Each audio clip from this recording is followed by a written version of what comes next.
La question nous est posée. Ouais, c'est comme ça.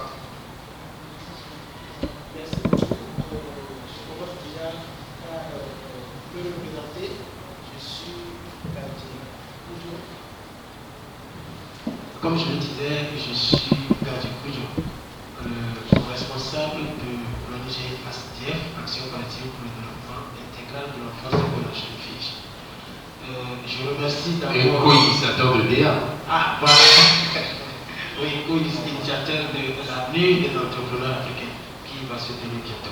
Et donc, je saisis l'opportunité pour remercier le Centre de documentation de formation aux droits de l'homme pour toutes ces actions qu'il mène sur toute l'étendue du territoire togolais.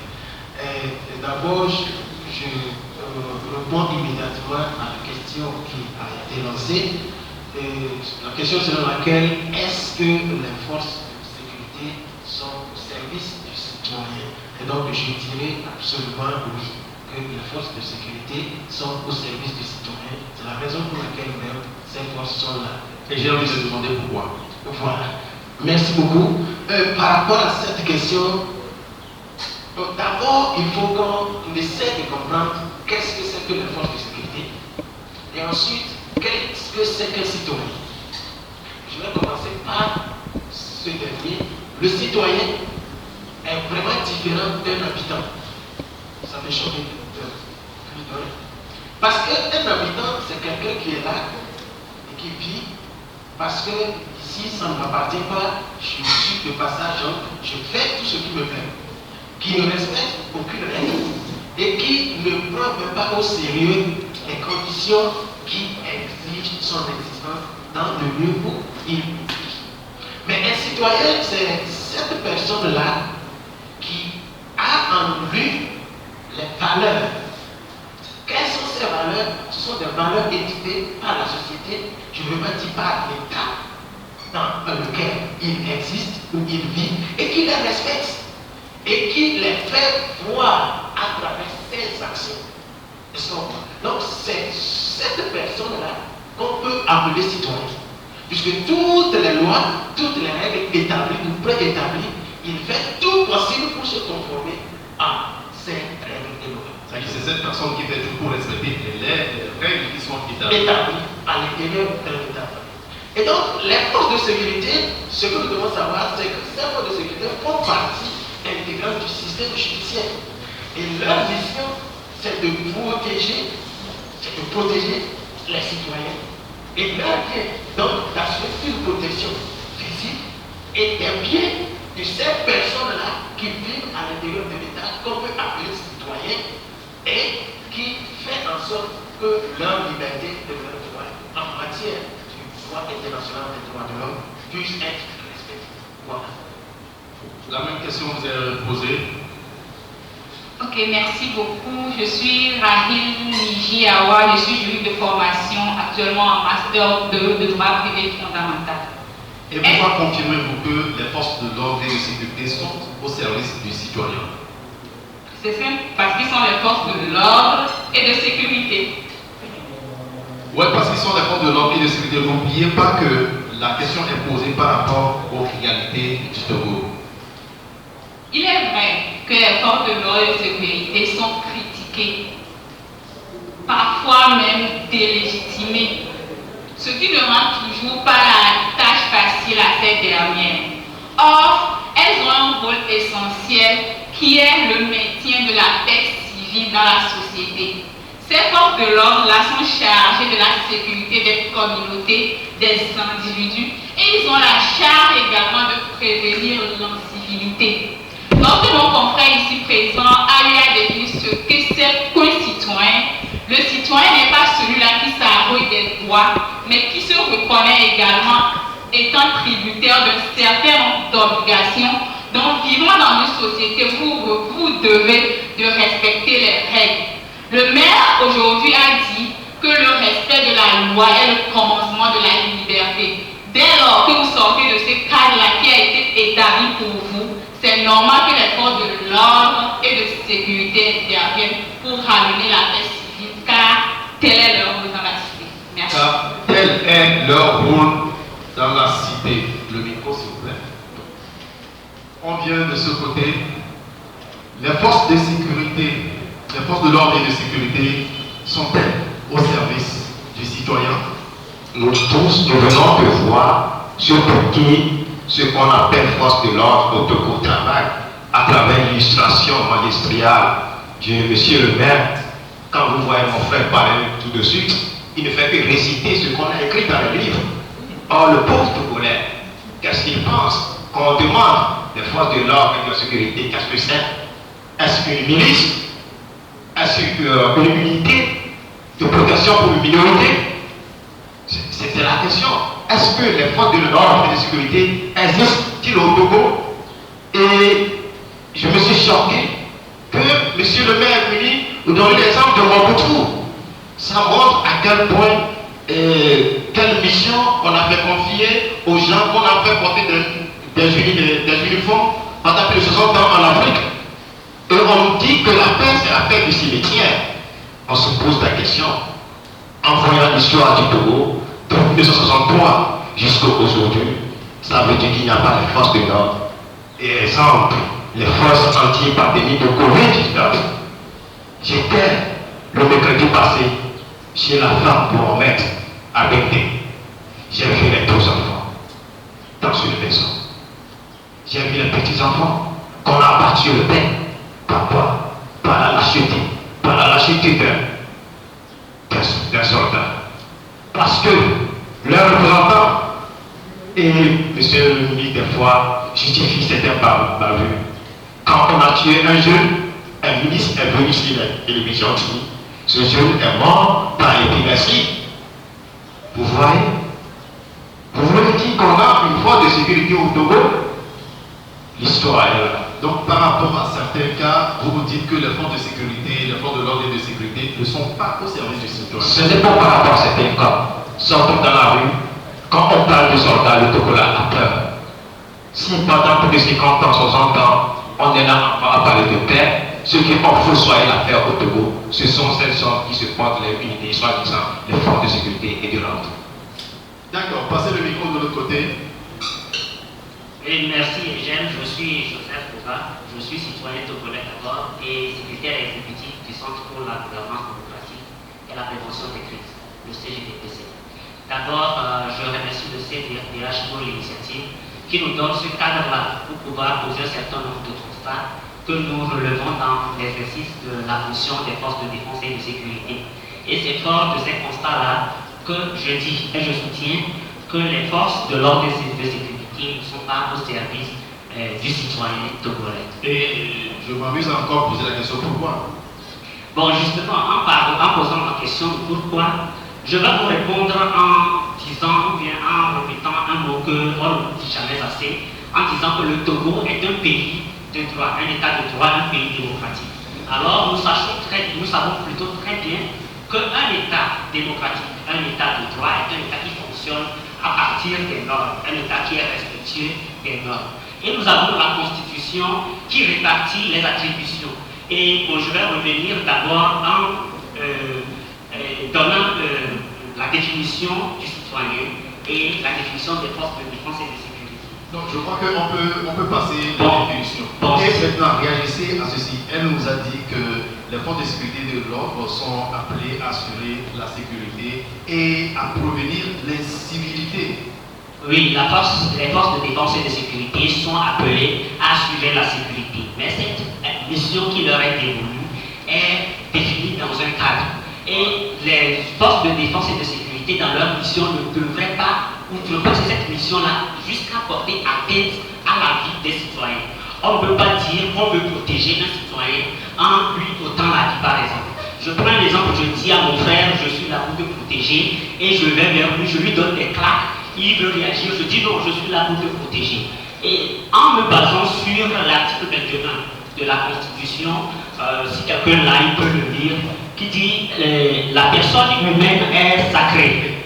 Nul ne peut être soumis à la torture ou à d'autres formes de traitement cruel, inhumain ou dégradant. Nul ne peut se soustraire de la peine en vue du fait de cette violation en invoquant l'ordre supérieur d'une autorité publique. Je vais m'arrêter sur cet alinéa-là et faire une observation. Lorsque les forces de l'ordre et de défense sont dans leur mission, il arrive parfois des débordements où des civils sont brimés, sont maltraités, sont torturés. On nous dira peut-être que ce sont des allégations. Mais lorsqu'il s'agit de les interpeller, ils disent qu'ils respectent des ordres qu'on leur a donnés.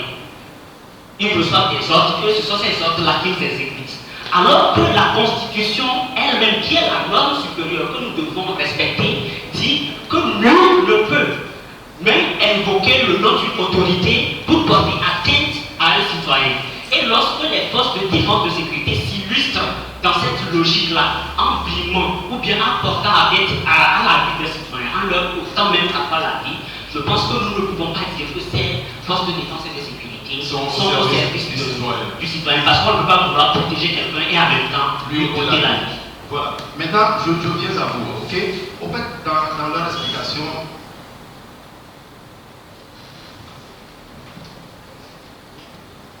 il y a Monsieur Katakou qui me dit, au fait, allez dans la rue et quand vous voyez qu'il y a les forces de sécurité et de l'ordre de sécurité qui arrivent, vous sentez que les gens ont peur.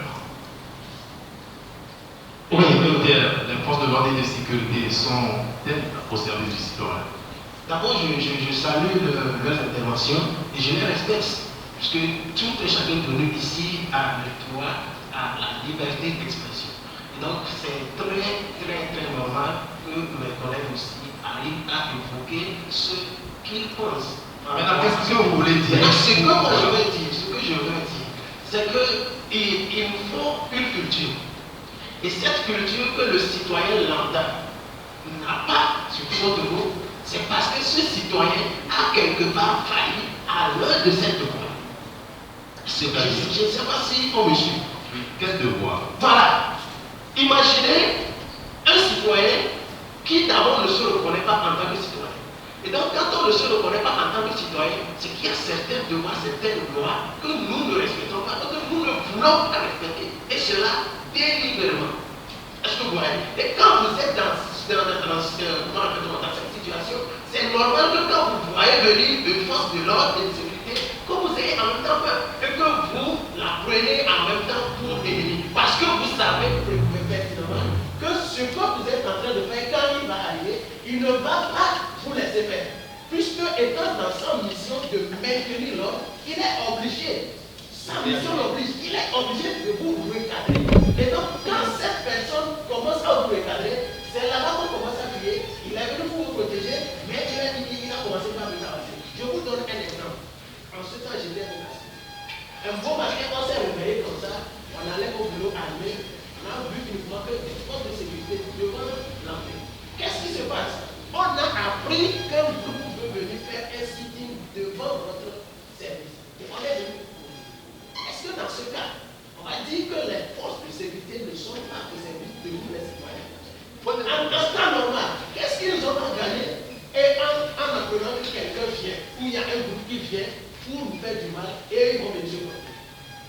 Ce qu'on a noté, c'est qu'en venant se pointer, ils sont en train de s'exposer. Ils risquent leur vie. Le directeur du CDDH a fait un témoignage ici. Imaginons qu'au moment où le monsieur s'est interposé, il a avancé. Qu'est-ce qui a dû se passer? Et donc, je voudrais juste demander à nous d'arriver à avoir une autre conception. D'abord, qu'on arrive à distinguer le policier, le gendarme du militaire. Il faut qu'on arrive à faire cette distinction. C'est-à-dire les forces de l'ordre et de sécurité les forces de défense. Les forces de l'ordre et de sécurité qui sont appelées à assurer la protection de la paix, le maintien de la paix à l'intérieur des frontières de l'État donné. Et de l'autre côté, ils sont appelés à assurer la protection de cet État-là, des agressions extérieures. Et donc, nous devons vraiment faire cette distinction et savoir que ceux que nous avons en face, étant corps habillés, ils ne sont pas nos ennemis. Plutôt, ils sont là pour nous. Ok. Oui, j'arrive. Non, on retourne la question à ce niveau. Au fait, on est en train de nous faire comprendre que c'est parce que les gens ont quelque chose à se reprocher. C'est pourquoi quand ils voient arriver les forces de l'ordre et de sécurité, les gens ont peur. Cet argument me fait un peu rire. La table qui, lors du Covid-19, est allé au WC, que les forces togolaises ont frappé. Cette dame a voulu qu'elle voit. Les gens, le monsieur qu'on a tué à Dakar, le gars, j'étais allé chez sa femme. La femme est inconsolable. Mon mari a quitté chez moi la nuit pour aller au WC. Dans ce cas, il n'y a pas de WC. Les forces de l'ordre de sécurité savent ça qu'à Dakar, mais il n'y a pas de WC dans la maison. Un homme avec pas de jour de rêve, on la bat, on le tue. On va me dire que ce citoyen a voulu qu'elle voit. Donc, quand mon frère parle, j'ai l'impression de quitter la femme des criminels qui défend son mari.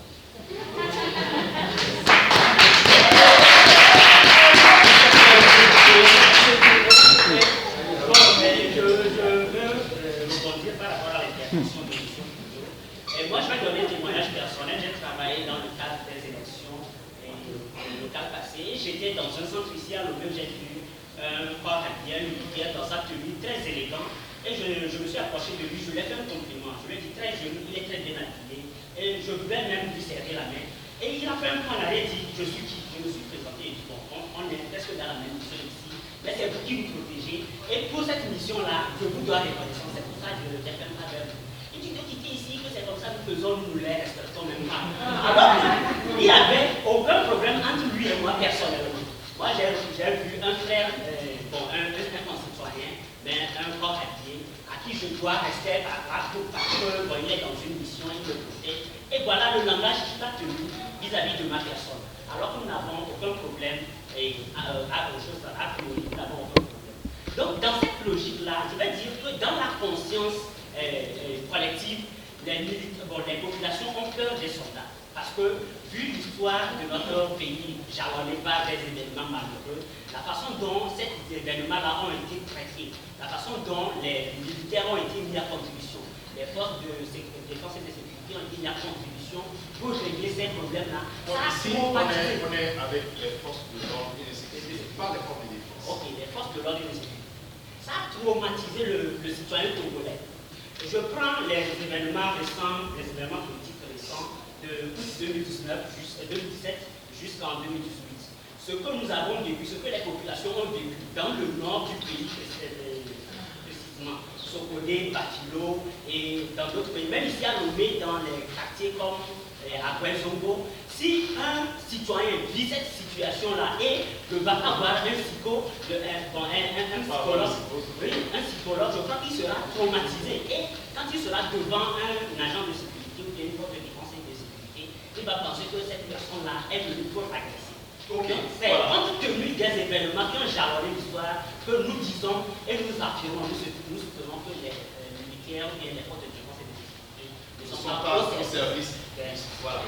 Ok, voilà, vous les avez suivis et à quelque part, c'est comme vous êtes la femme d'un criminel qui défend son mari. Voilà, c'est ce que j'ai bien constaté. Vous l'avez constaté aussi.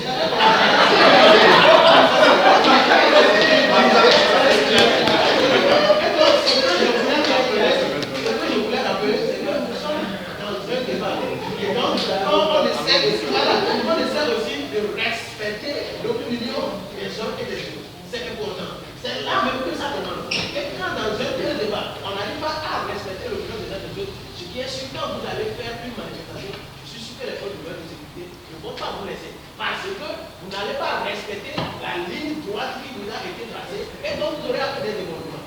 Ne perdons pas de vue. Ils ont pour mission de prévenir. Ok, merci beaucoup. Je ne serai pas que ça demain.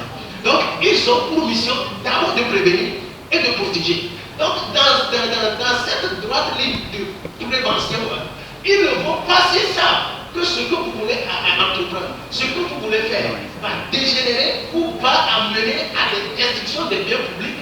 Forcément, dans leur mission, ils ne vont pas vous laisser le faire. Ils ne vont pas vous laisser le faire. Et ce que je veux, l'attention que je veux tirer à mettre avec cette voix, il ne faut pas que nous nous basons sur 2 ou 3 ou 4 faits et qu'on commence à dire que parce qu'il y a ces actes qui ont été posés, donc il n'y a pas une mission de protection et de prévention en matière de... Ok, laissez-moi le cadre pour qu'on puisse évoluer. Vous savez, nous savons tous que les forces de l'ordre et de sécurité ont le devoir de réagir devant certaines situations, c'est ça. de réagir, ou bien ils n'ont pas le droit de réagir. Ils réagissent, ils doivent réagir, elle doit réagir. Elle doit, ok, d'accord, je veux seulement, oui, elle doit réagir. Aussi, nous aussi, elles doivent réagir. Maintenant, la réaction, la proportionnalité de la réaction aujourd'hui par rapport à l'acte posé, je crois que c'est là où se trouve le problème. Et c'est ça qui peut amener peut-être quelqu'un à dire oui ou non. Maintenant, par rapport aux réactions, dites-nous quelque chose. Voilà. Et donc, je voulais même en venir quand le parlement a été décidé. Vous voyez, il peut arriver que dans l'exercice de ces fonctions, qu'on fasse des abus. Il peut y arriver, je dis bien, il peut y arriver. Cela ne veut pas dire que si dans l'exercice de ma mission, en tant que défenseur des droits de l'homme, que j'arrive à violer les droits de quelqu'un, donc on va me dire que non, si c'est ça, là, ça veut dire que je ne suis pas un défenseur des droits de l'homme. Et ça ne peut pas aussi être dit. Donc, ce que moi je vais dire à mes collègues, c'est vrai. Il peut arriver que dans cette mission, il y a une promotion d'exagération peut-être. Mais la mission principale des forces de l'ordre, je reviens sur ça, une de sécurité, parce que mes collègues, quand ils parlent, ils ont tendance de commenter les forces de l'ordre. Je le dis encore, les forces de l'ordre et de sécurité. Une mission très différente. Donc, le problème, c'est que leur mission, c'est de veiller à la protection des biens d'abord, et de la protection physique. Et donc, on peut tolérer peut-être qu'ils arrivent, et on peut accepter peut-être qu'ils arrivent à extrapoler. Ça n'exclut pas leur mission. Ok, là je pose une question concrète. En fait, selon les exemples qui sont donnés, que quelqu'un est sorti pour aller faire cette besoin et voilà, cette personne a été tabassée et cette personne a trouvé la mort. Réaction.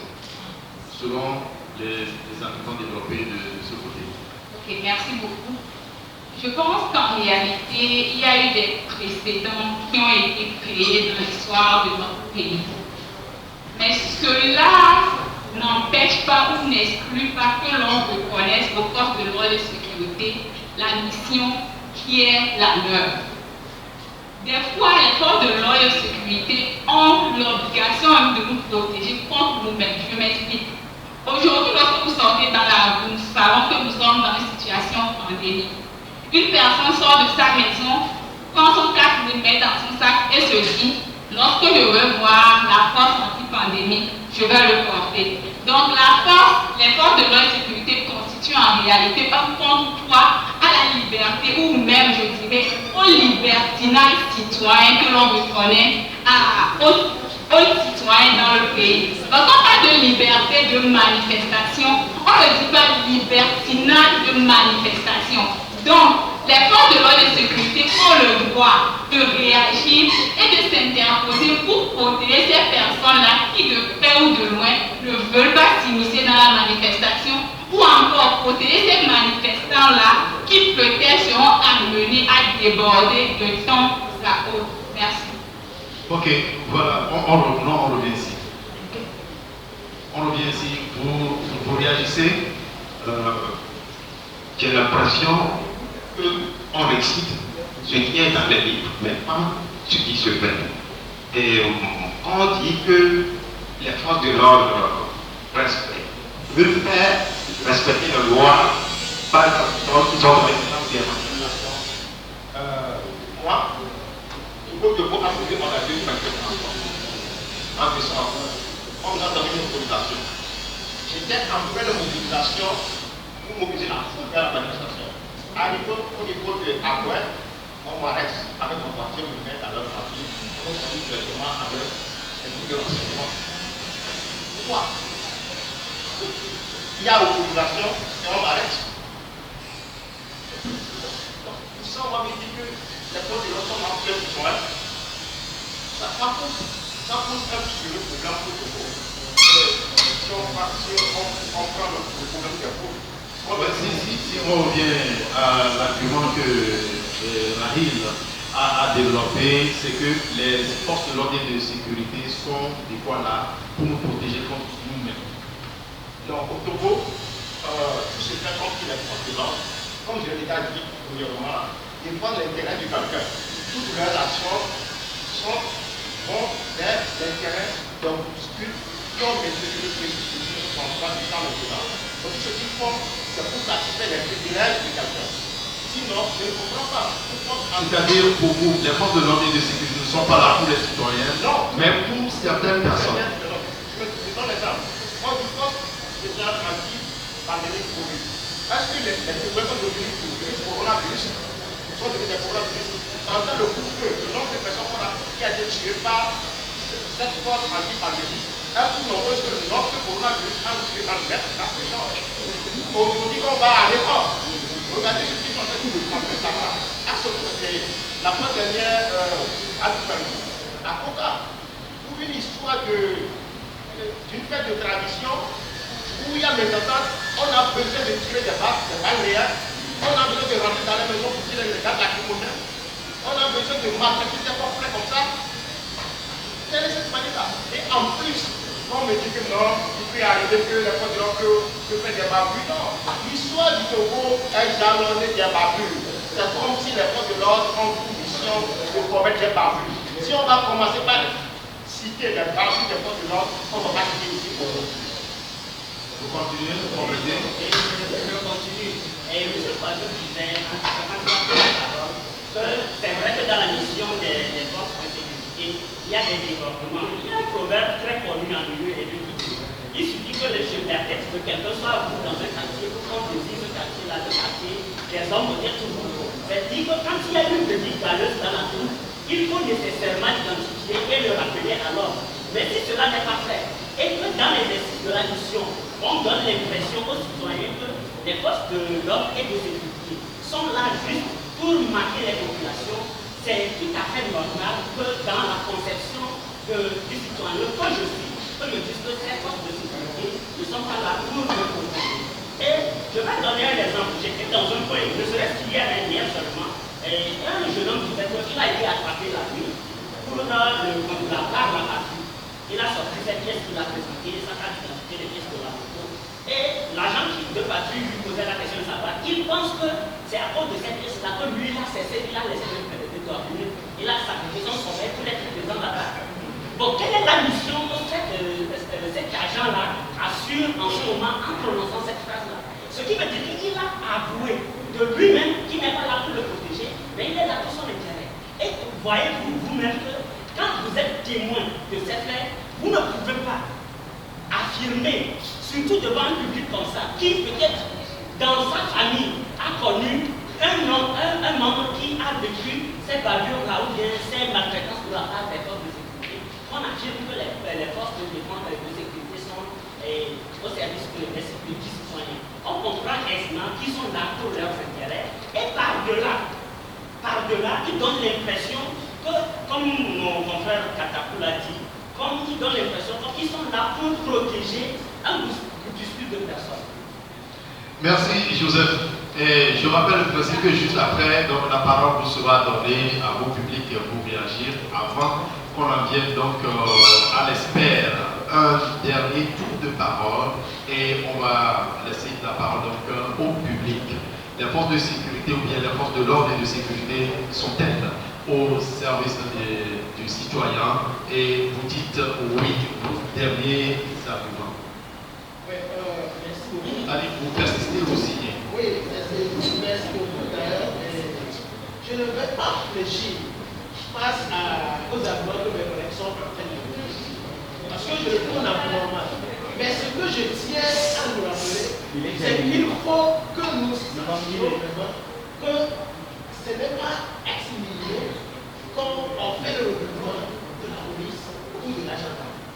C'est pour une raison fondamentale. C'est parce que nous, les citoyens, nous en avons besoin. Raison pour laquelle même ils ne sont pas appelés les militaires, mais ils sont appelés les agents de l'administration. Ils sont des fonctionnaires, comme les autres fonctionnaires.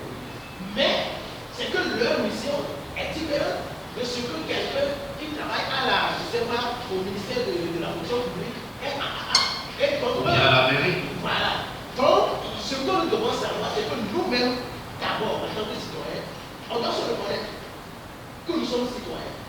Et nous analyser pour voir quels sont les aspects de prototype de citoyen que moi, je n'arrive pas à respecter pour que je trouve les forces de sécurité comme mes ennemis. sont tous ceux qui a une coproduction de la sécurité qui se fait. Et cette coproduction de la sécurité se fait entre civils et forces de sécurité.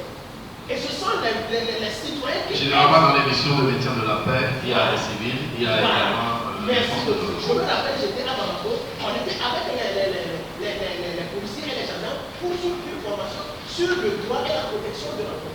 Vous voyez? Et donc, si ces personnes-là ne sont pas appelées à assurer nous notre protection, je ne suis pas sûr qu'on en allait d'abord les appeler les policiers et les gendarmes. Ils seront automatiquement appelés militaires. Et donc, ce que je veux que mes collègues sachent. Encore 30 secondes. Oui, en 30 secondes, ce que je veux que mes collègues sachent, c'est que les forces de sécurité sont notre protecteur. Et quand tu vois une force de sécurité, tu n'as pas besoin d'avoir peur. Au lieu d'avoir peur, il faut collaborer.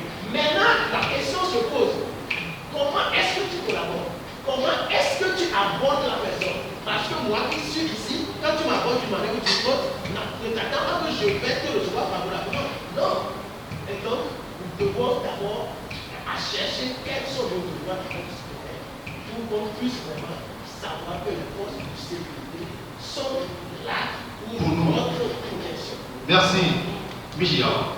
Merci beaucoup. Je pense qu'en réalité, les forces de l'ordre et de sécurité sont les représentants de la police et de la gendarmerie. S'il n'existait pas aujourd'hui et qu'il n'y avait pas de sécurité dans notre pays, je ne pense pas que les uns et les autres pouvaient quitter leur maison pour venir s'asseoir aujourd'hui sur ce débat. Donc, c'est un rôle qu'ils remplissent aisément et cela est à féliciter. Je pense qu'en réalité également, il faudrait qu'on apprenne à cultiver la culture des félicitations. Au lieu de tout le temps critiquer et surtout ne pas donner quelques propositions pour améliorer, il faudrait apprendre à féliciter ces personnes-là qui font bien pour qu'ils fassent plus.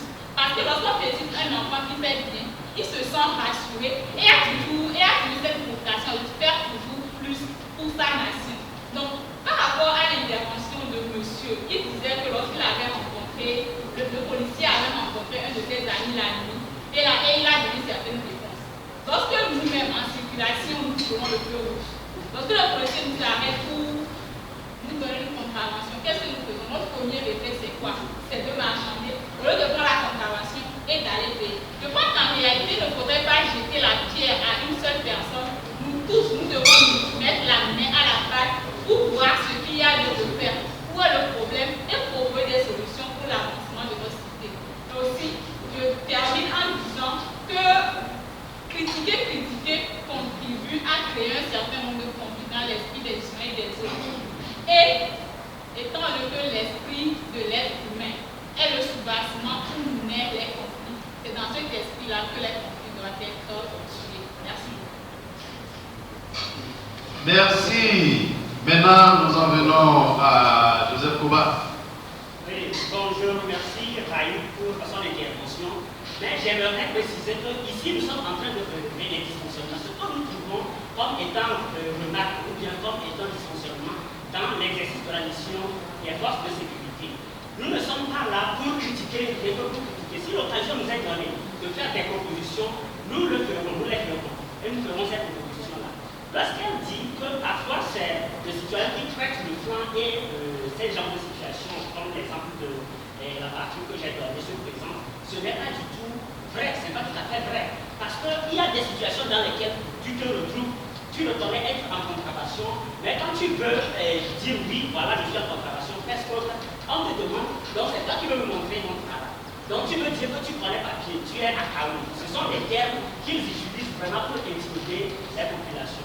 Donc ce que moi je veux dire pour finir, c'est que on ne peut pas dire qu'on protège l'intérêt ou bien on est au service de quelqu'un et le briser.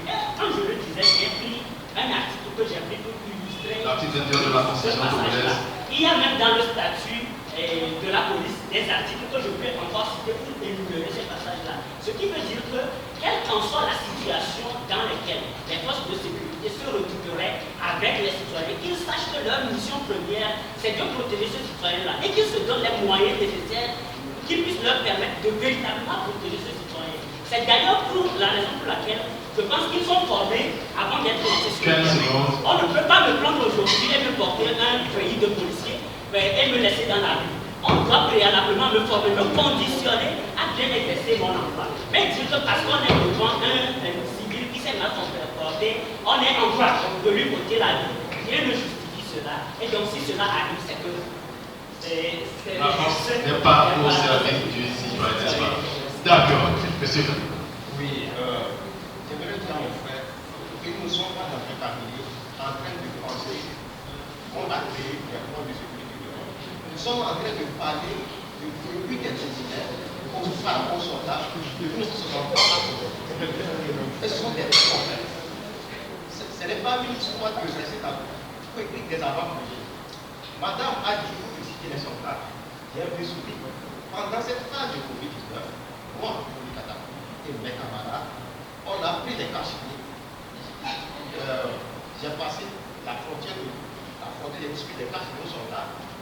Mais j'ai allé à j'ai dit, on a vu des lavages de mer au niveau du camp d'Altibromi, au niveau du commissariat de débarrassement. Nous sommes combien ici? Nous sommes plus de 50 personnes ici.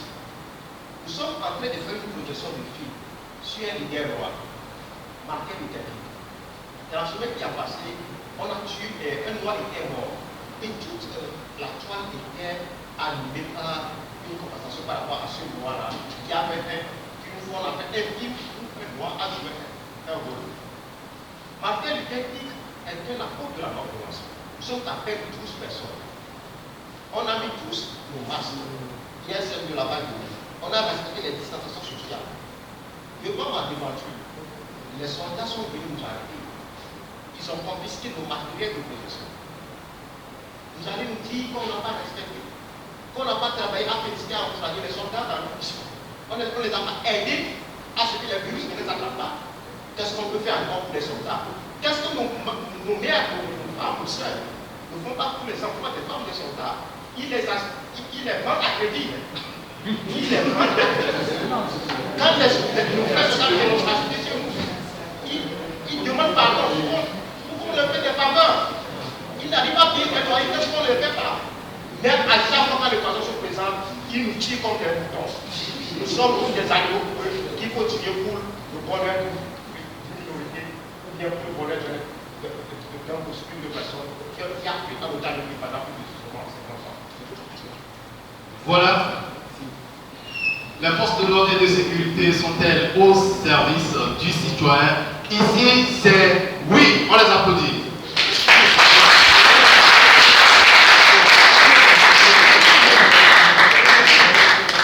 Les forces de l'ordre et de sécurité sont-elles au service du citoyen? Ici, c'est non, on les applaudit.